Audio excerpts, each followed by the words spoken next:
하나님 말씀 같이 보시겠습니다. 창세기 14장 말씀입니다. 창세기 14장 13절부터 24절 말씀까지 우리 교독하시겠습니다. 창세기 14장 13절부터 24절 말씀까지 교독하시겠습니다. 도망한 자가 와서 히브리 사람 아브람에게 알리니 그때 아브람이 아모리 족속 마므레의 상수리 숲을 근처에 거주하였더라. 마므레는 에스골의 형제요 또 아델의 형제라. 이들은 아트람과 동행한 사람들이었더라. 아브람이 그가 사로잡혔음을 듣고 집에서 올리고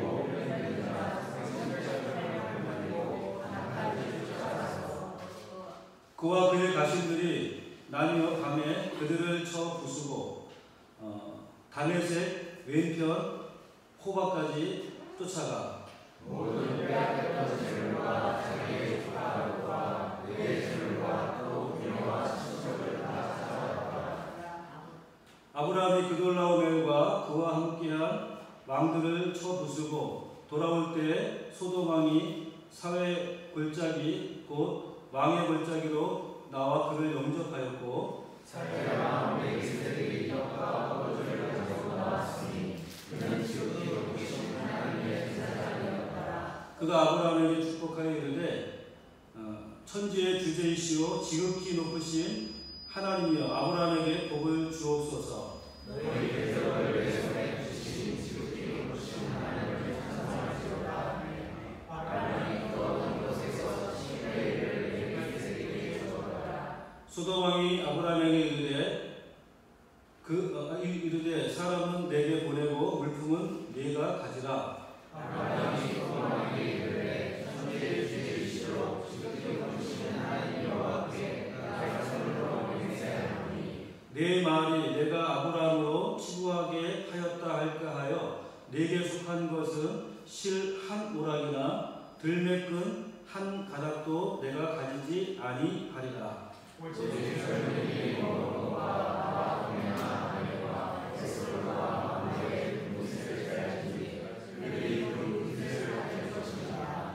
아멘.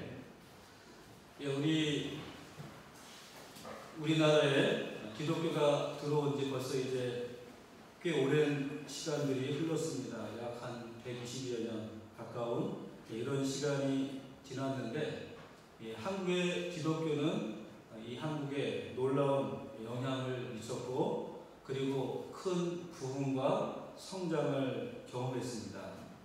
그런데 오늘 이 시점에서 평가해 본다면 우리 한국의 기독교는 절반의 성공 그리고 절반의 실패라고 말할 수 있을 것 같습니다. 우리가 성공했던 부분 그것은 선교 역사상 유례가 없을 정도로 기독교 복음화가 이루어지고 그래서 많은 백성들이 하나님을 믿는 그런 나라가 되었다라고 하는 것이죠.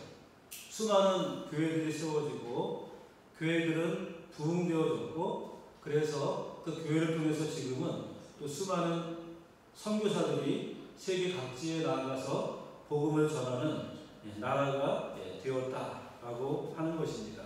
그래서 한국의 기독교는 한국 역사에 사회에 놀라운 영향력, 큰 기여를 했다 이렇게 우리가 말할 수 있을 것입니다. 그런데 또 한편에 볼 때에는 오늘날 한국 기독교에 실패한 부분이 있습니다. 그것은 바로 사회를 바꾸는 데 실패했다라고 하는 것이죠. 우리 사회의 전행사 가운데 많은 숫자가 기독교인입니다. 그런데 그럼에도 불구하고 그들은 기독교인으로서의 삶의 모델을 보여주지 못했죠.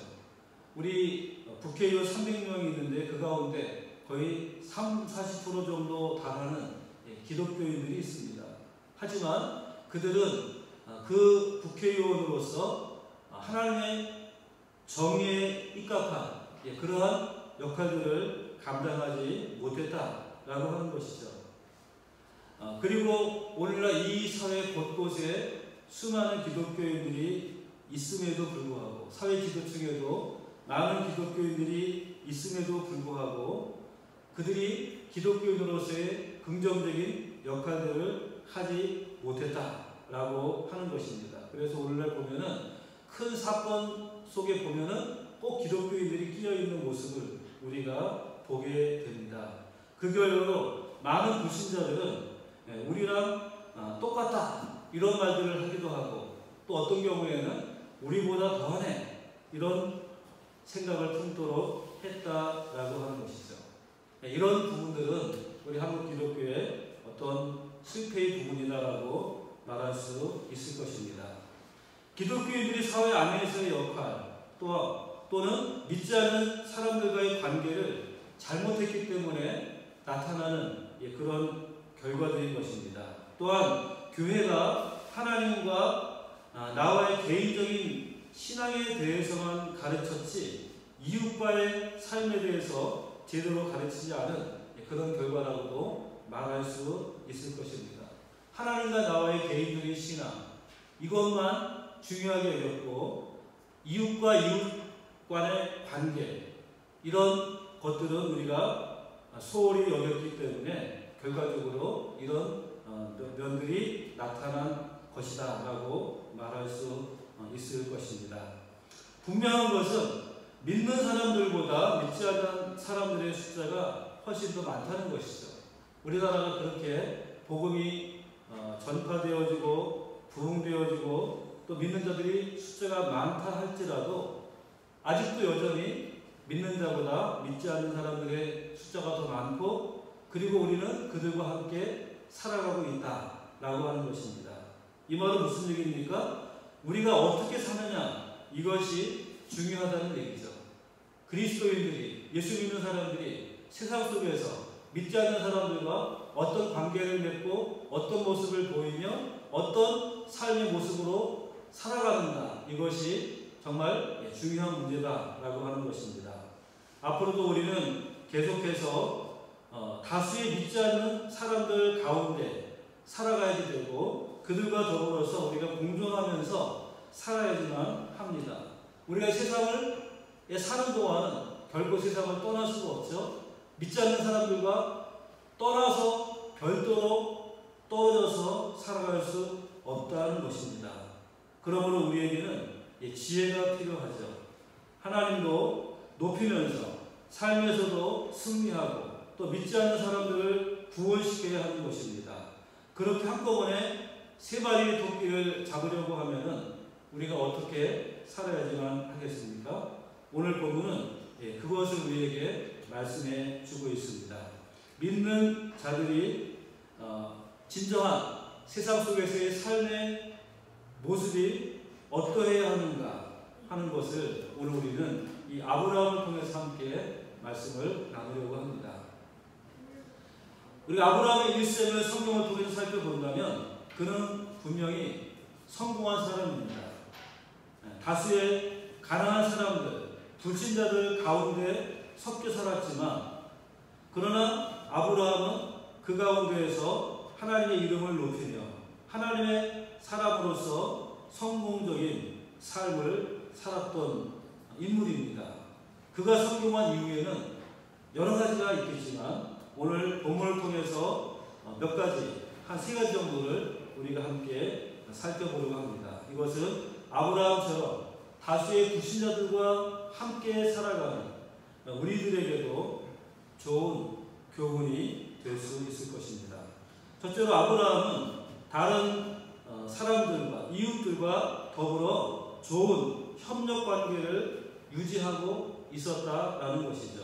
오늘 본문 말씀의 배경을 보면은 아브라함의 조카 롯이 살던 소돔 성에 전쟁이 일어났습니다.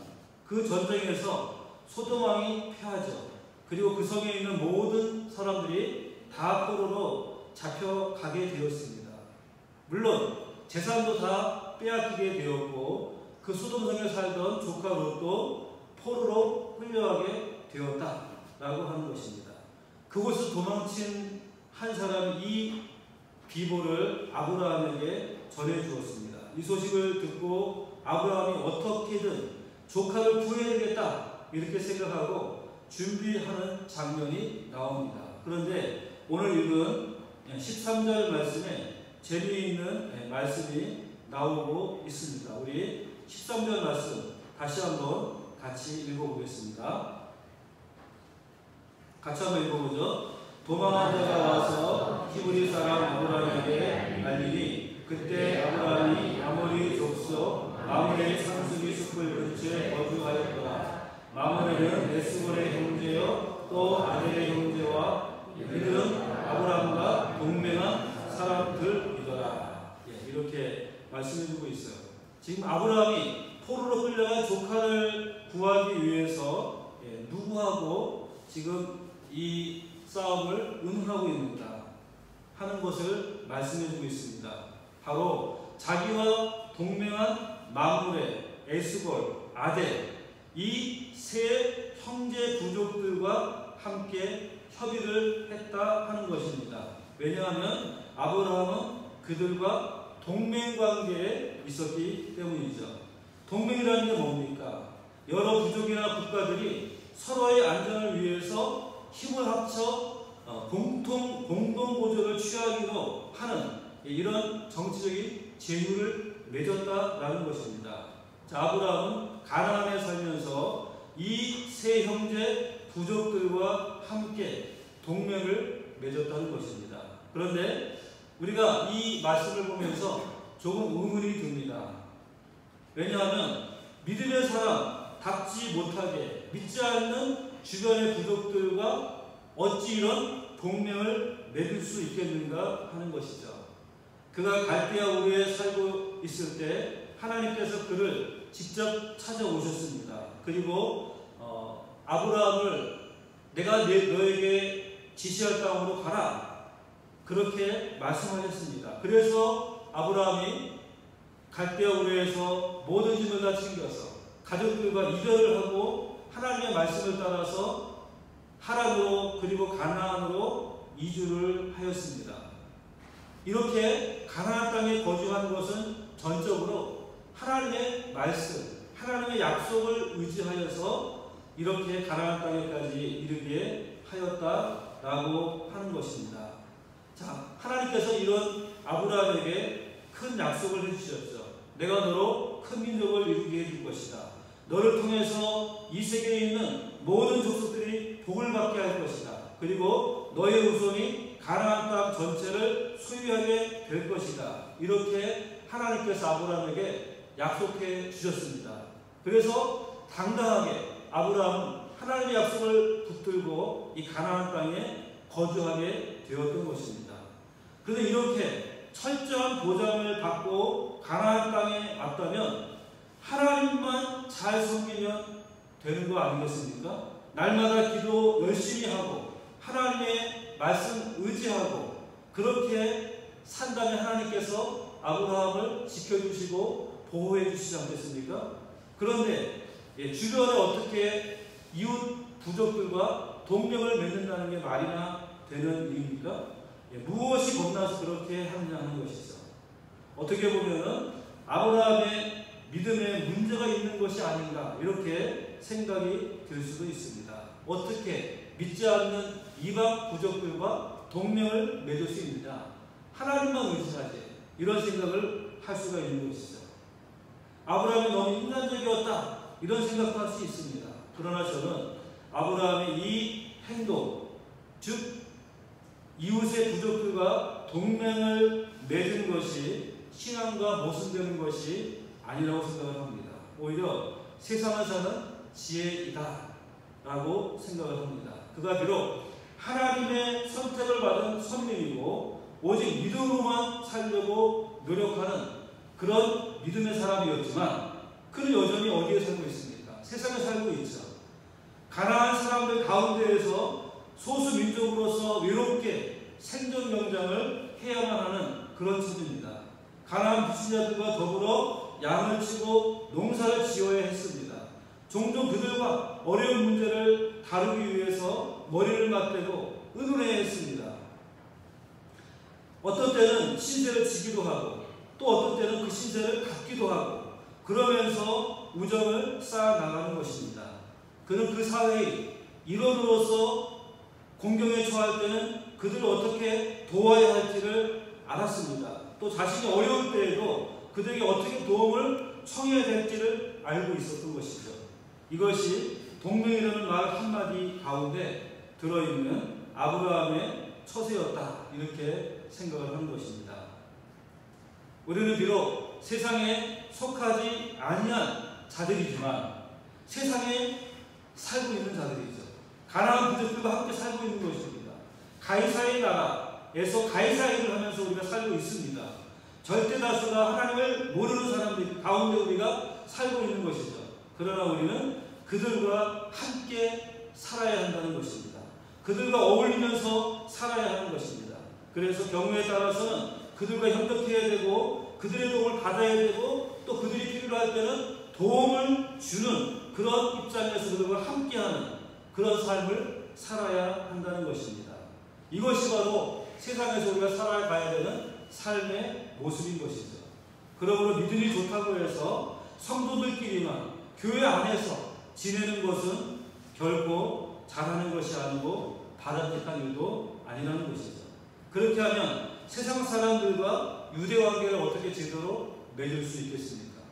우리는 세상 가운데 다수의 믿지 않는 사람들과 함께 살아가야 하는 자들이기 때문에 그들과 좋은 관계를 유지하고 그들과 우정을 나누고 그들에게 도움을 주고 때로는 도움을 받는 이런 관계 속에서 살아야 한다는 것입니다.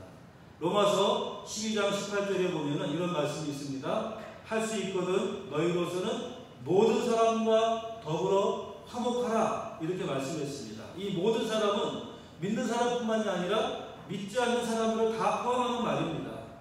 그 당시에는 사실은 믿지 않는 사람들이 훨씬 더 많은 다수에 속해 있겠죠. 그들과 함께 화목하라 말씀해주고 있는 겁니다. 담을 흘라는 말이죠. 그들이 우리에게 마음껏 다가올 수 있도록 하고 우리도 그들에게 자유롭게 다가갈 수 있도록 담을 헐라는 것입니다. 아브라함은 자기가 하나님의 선민이라고 해서 이웃 부족들과 손도 안 잡고 인사도 안 하고 교류도 안 하고 그렇게 홀로 유아 독존의 삶을 살지 않았습니다. 우리도 그래야 하는 것이죠. 협력해야 됩니다. 함께 살아가야 됩니다. 문을 열어야 되고 담을 헐어야 되는 것이죠. 그렇게 사시길 주님의 이름으로 축원합니다. 두 번째로 아브라함은 평소에 힘을 키우고 있었다라는 것입니다. 14절 말씀에 보시면 재미있는 내용이 하나 나오고 있습니다. 아브라함이 포로로 잡혀간 자가 조카 롯을 구하기 위해서 행동 개시를 해야 할 상황이 되었는데 놀라운 것은 그가 평소에 자기 집에서 길리운 자들, 다시 말하면 개인 병사들을 키우고 있었다라고 하는 것입니다.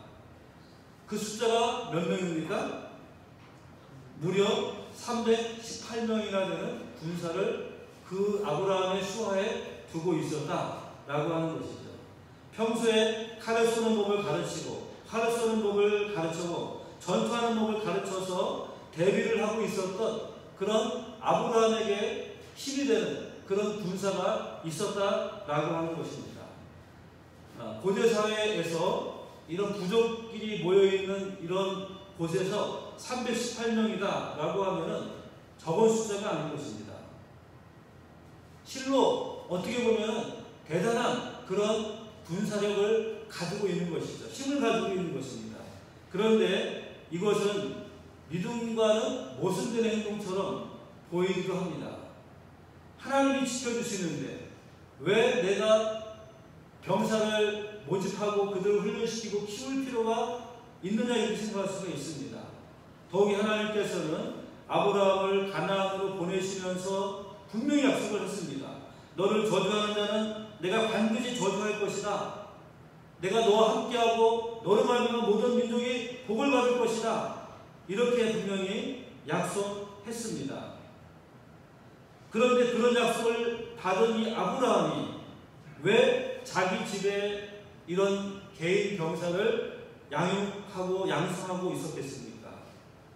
무엇이 두려워서, 무엇이 겁이 나서 이렇게 병사를 스스로 가지고 있어야 되겠는가? 이렇게 생각할 수도 있습니다. 그렇지만은 여기에도 우리가 생각해 볼 것이 있습니다. 아브라함은 매우 현실적인 사람이죠. 하나님께서 보호해 주시고 지켜주실 것입니다. 어려울 때 기도하면 하나님께서 함께 하시고 또 책임져 주실 것입니다. 그러나 아브라함은 자기가 해야 할 책임은 다 해야 된다라고 생각을 하는 것입니다. 재산을 보호하기 위해서, 자기의 가산과 가족들과 친족들을 보호하기 위해서, 자신의 안전을 위해서 이 병사들이 필요하다 이렇게 생각을 했던 것입니다. 힘을 가지고 있어야지만 맞설 수 있고 또 생명과 재산을 보호할 수 있는 것이죠. 힘을 가져야지만 우리 주변의 사람들에게 또 영향을 미칠 수 있는 것입니다. 이 힘이라고 하는 것이 참으로 세상을 사는 데 있어서 중요한 요소라고 하는 것이죠. 이런 힘을 키우는 데에는 반드시 노력과 희생이 뒤따릅니다. 아무리 믿음 좋은 아브라함이라 할지라도 노력하지 않는다면 이런 힘이 생기지 않는 것입니다. 자기 자신이 투자하지 않는다면 이런 힘을 유지할 수가 없는 것입니다. 믿음이 대신해 주는 것이 아니죠.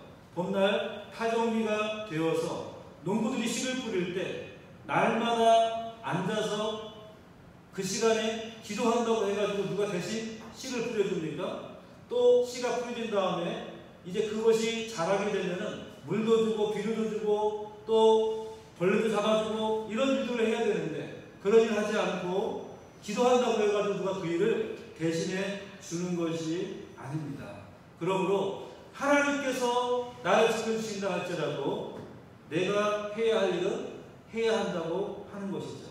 힘을 갖기 위해서, 힘을 키우기 위해서 내가 세상 속에서 살아가기 위해서는 노력할 부분이 있다는 것입니다. 여러분들이 이 세상 가운데에서 하나님 영광 위에 살기를 원하십니까? 이 사회에 영향을 끼치기를 원하십니까? 믿지 않는 사람들에게 감동을 주기 원하신다면 이 사회가 어려운 가운데 있을 때 어떤 역할을 하기를 원하신다면 힘을 키워야 한다는 것입니다. 우리 특별히 청년들에게 말씀을 드리고 싶은 것은 각자가 받은 달란트대로 최선을 다해서 여러분의 힘을 키워야 한다 하는 것입니다. 우리의 시간들을 엉뚱한데 허비하지 마시고 힘을 키우는데 사용하시기 바랍니다. 여러분의 지식의 힘을 키우고 가진 영향력을 넓히고 여러분들이 할 수 있는 역량을 더 높이기 위해서 노력해야지 하는 것입니다.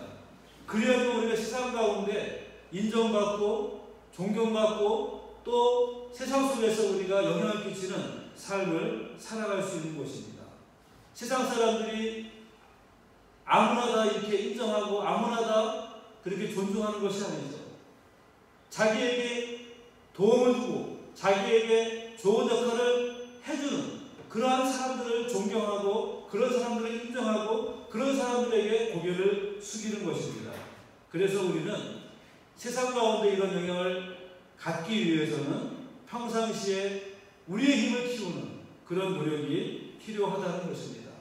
우리 여러분 모두가 세상 속에 영향을 미치는 이런 힘을 키울 수 있는 여러분들이 다 되시기를 주님의 이름으로 축원합니다. 세 번째로 아브라함은 자신이 무엇이 다른가를 분명하게 보여주는 삶을 살았습니다. 이 부분이 가장 중요한 부분입니다. 먼저 23절 말씀을 같이 한번 보시기를 바랍니다. 우리 23절 말씀 다 같이 한번 읽어보죠. 내 말이 내가 아브라함으로 친구하게 하였다 할까 하여 내게 속한 것은 실 한 오락이나 들매끈 한 가닥도 내가 가리지 아니하리라. 자, 이 말씀이 무슨 말입니까? 지금 이제 아브라함이 앞장서서 쫓아가서 전쟁에서 승리했습니다.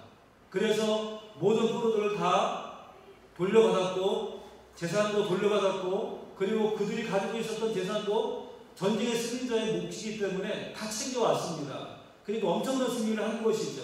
소돔 왕에게 도착했어요. 그리고 소돔 왕에게 이 모든 승리를 보고하고 다 돌려주었습니다. 그랬더니 소돔 왕이 뭐라고 말합니까? 사람은 우리에게 주고 나머지 전리품은 다 내가 가져라. 이렇게 이야기하는 것입니다. 고맙잖아요.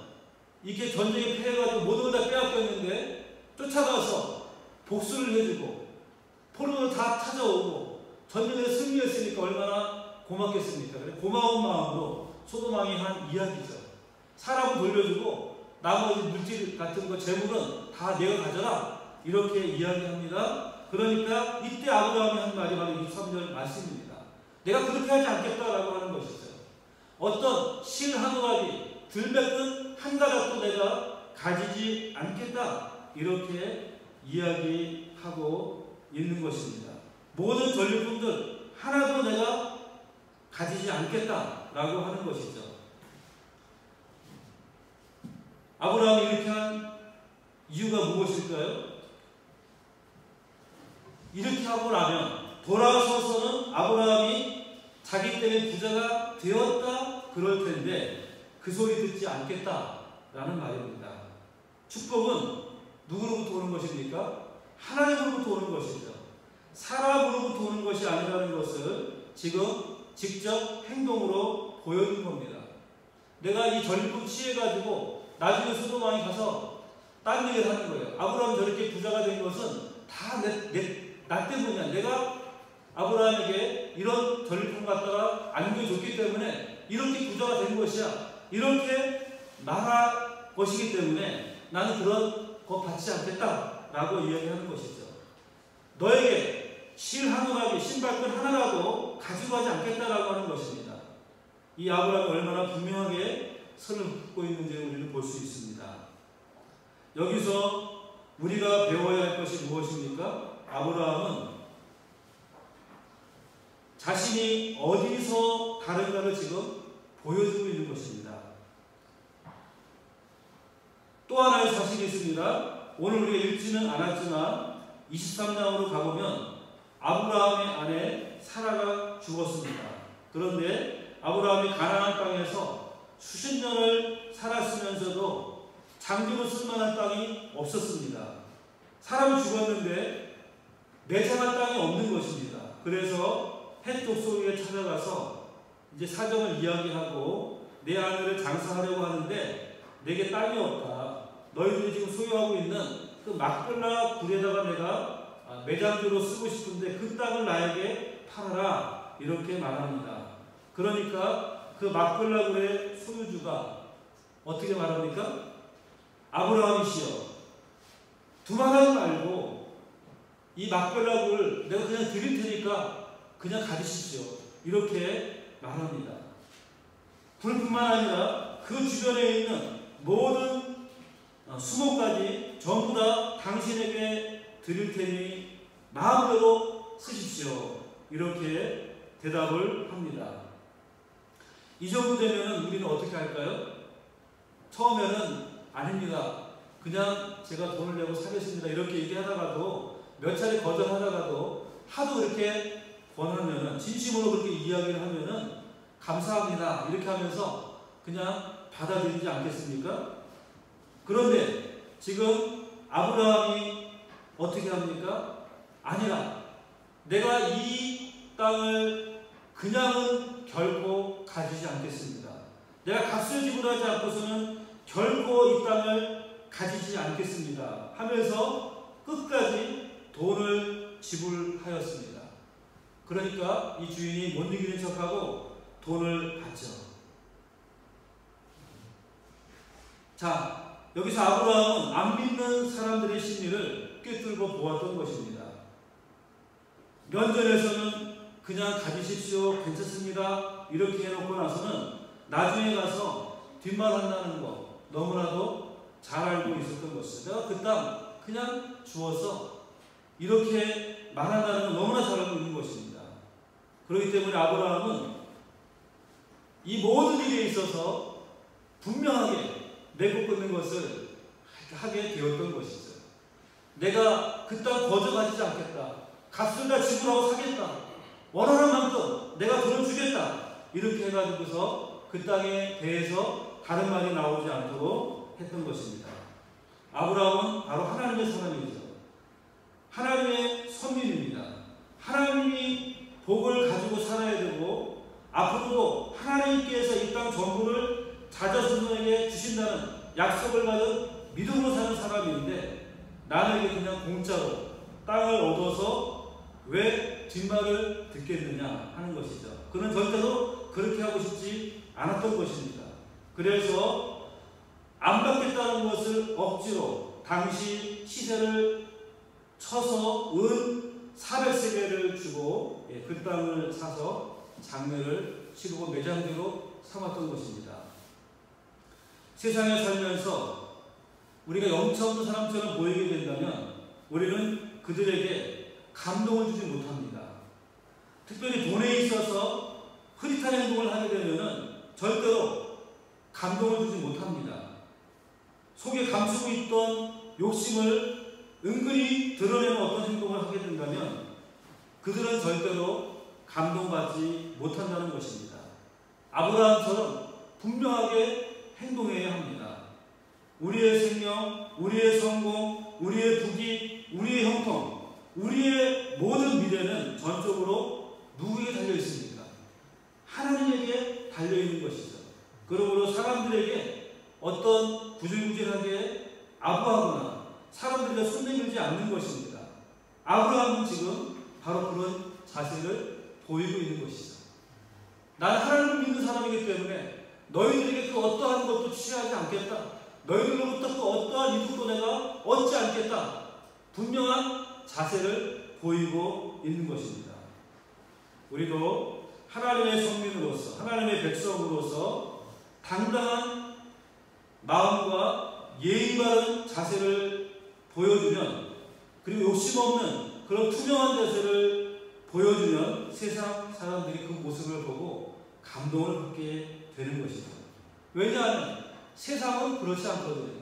세상은 그냥 이익을 추구하고 어떻게든지 이익을 얻기 위해서는 수단과 방법을 가리지 않기 때문에 그들과 다른 이런 모습들이 바로 사람들에게 감동을 주게 되는 것입니다.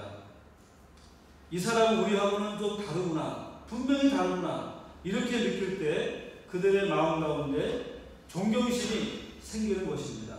아브라함이 이런 행동으로 처신을 하니까 어떤 일이 생깁니까? 가나안 땅에 있는 사람들이 결국 모두가 다 아브라함을 정말 높이 칭송하고 큰 대우를 해 주었던 것을 우리는 볼 수 있습니다. 26장 3절에 보면은 당신은 우리 중에 하나님의 방백입니다. 하나님이 우리에게 보내신 지도자입니다. 이렇게 말을 합니다. 하나님의 방백이다. 하나님이 우리에게 보내주신 분이다. 이렇게 인정을 하는 것이죠. 우리의 시간 가운데 살면서 그들에게 받아야 될 그런 인정받아야 될 말이 바로 이런 말이죠. 당신은 우리나라 좀 다르군요. 당신은 무엇인가 좀 다릅니다. 하나님의 사람입니다. 하나님께서 당신을 보내신 게 맞습니다. 이런 인정을 받아야 하는 것입니다. 세상 사람 앞에 아브라함처럼 무력에서 초연한 자세를 보여주어야 되고 하나님이 나의 축복의 근원이라는 것을 그들이 볼 수 있도록 우리가 행동해야 하는 것입니다. 그럴 때 그 사람들과 내가 다르다는 것, 그것을 세상이 인정하는 것입니다. 사랑하는 여러분, 우리는 세상 사람들 속에서 삽니다. 수많은 믿지 않는 사람들과 더불어 살아가고 있습니다. 우리는 그들에 비하면 소수에 불과합니다. 하나님의 백성으로서 우리는 하나님의 모든 사람들과 어울려 살아가고 있습니다. 그러기 위해서 우리는 아브라함과 같은 삶의 자세, 아브라함과 같은 이런 당당함을 가지고 있어야 한다는 것입니다. 세 가지를 말씀드렸죠. 첫째로 협력하라. 그들과 협력하라. 이렇게 말씀을 드렸습니다. 두 번째로 힘을 키우라. 이렇게 말했습니다. 왜? 그들이 영향력을 끼치기 위해서는 우리가 힘이 있어야 한다는 것입니다.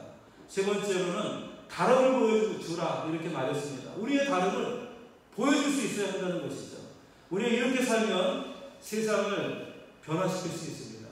세상을 복음으로 바꾸어 놓을 수 있는 것이고 우리가 하나님의 귀한 도구로 쓰임을 받을 수 있는 것입니다. 이 말씀을 기억하시고 우리 각자의 현장에서 삶의 자리에서 세상을 변화시키는 저와 여러분들이 다 될 수 있기를 바랍니다. 그래서 아브라함에게 임했던 하나님의 풍성한 은혜와 축복이 우리 모두에게도 임할 수 있기를 주님의 이름으로 축원합니다. 기도드리겠습니다. 거룩하신 아버지 하나님, 주님의 은혜를 감사합니다. 우리가 세상 가운데 살아가고 있습니다.